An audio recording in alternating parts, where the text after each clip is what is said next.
Hello, my name is Kelly Jones and my username is Pinoculus. The theme of this video is intelligent criticism because I found, generally speaking, that a lot of people tend to lack insight into two main points that make up intelligent criticism.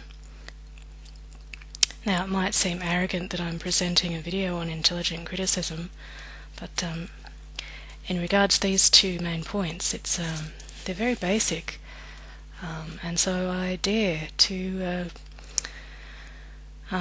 proclaim myself an authority on these two main points that I believe a lot of people who are making criticisms lack insight into. And of course, to claim myself as an authority, I've applied these 2 points. So let me expound a bit on them.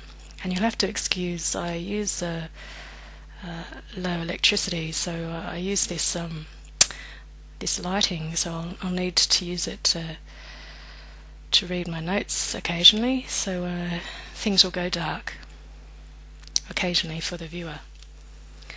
So the first main point is subjectivity. The title is Subjectivity. Who I am, or who am I? The main point to understand here is about consciousness, the nature of consciousness.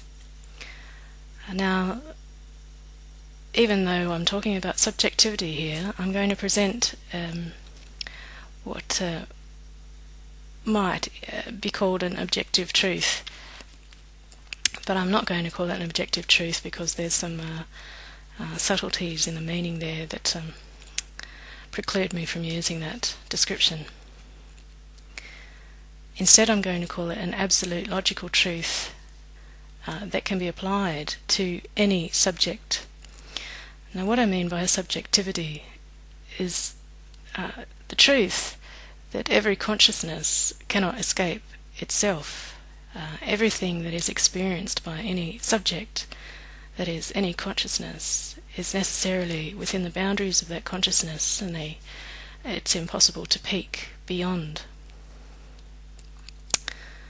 One has to remember that consciousness is bounded in the sense that there is what is being experienced, and logically we can know that there is what is not being experienced.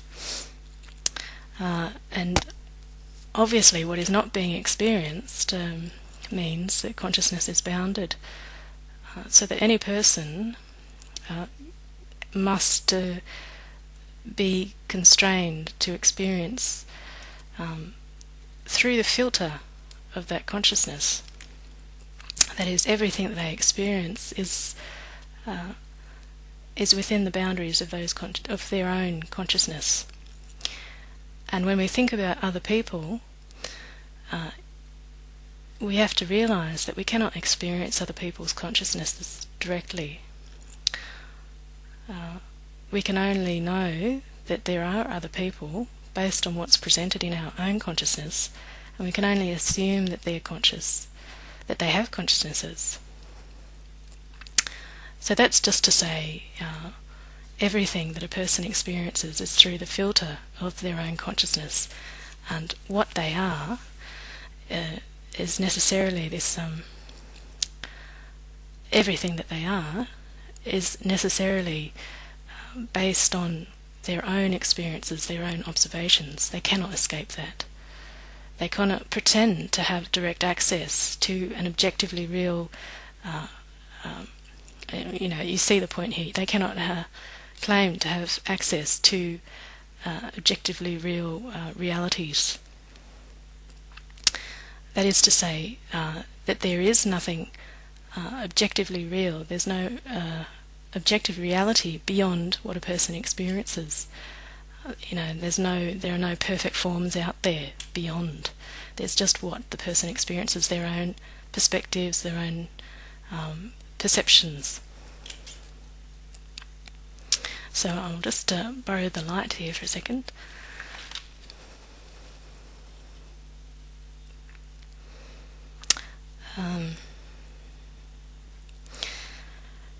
Yes, so this is an absolute logical truth that is applicable to every consciousness.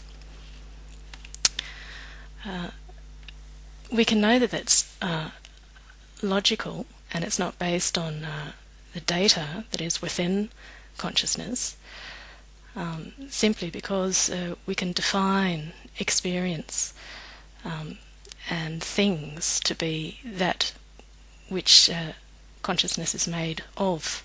So by definition, consciousness is of things, and therefore if there are things or if there are perceptions, necessarily there is consciousness, and therefore any consciousness is constrained by the limitations of what is experienced. So this is absolutely true. The second main point that I wanted to raise for this video on intelligent criticism is called self-critique or reflection. And what I mean by that is that when a person understands that everything they experience is their own subjectivity and they cannot directly access objective reality, objective truths in the sense of there being truths that are made perfectly beyond their own experience and their own constructions, their own psychology, is that a person needs to check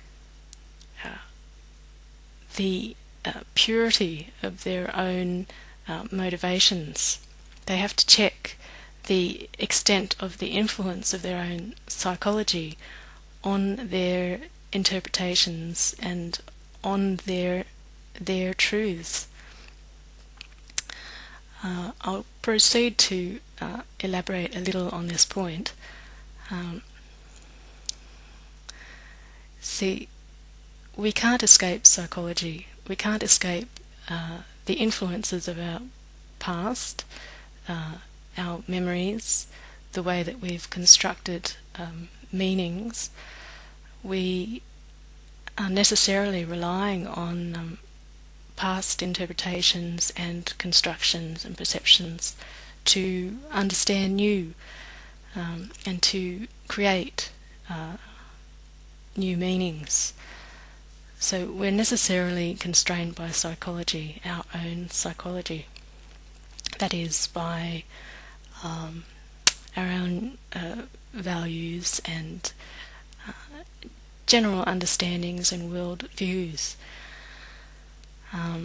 But there is a difference in the degree to which any particular individual allows this psychology to distort their purer, more logical reasonings.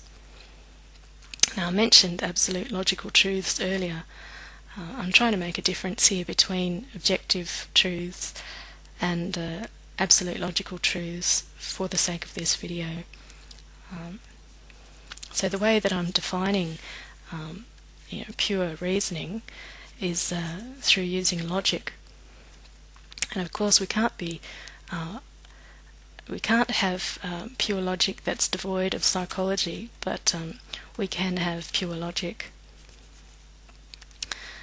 So what I mean by checking one's own psychology and its influence on our logic, our reasoning, is to see whether we're constrained or we're being forced by particular preconceptions or particular attachments to how we want things to play out, based on these underlying emotional gravities, if you like.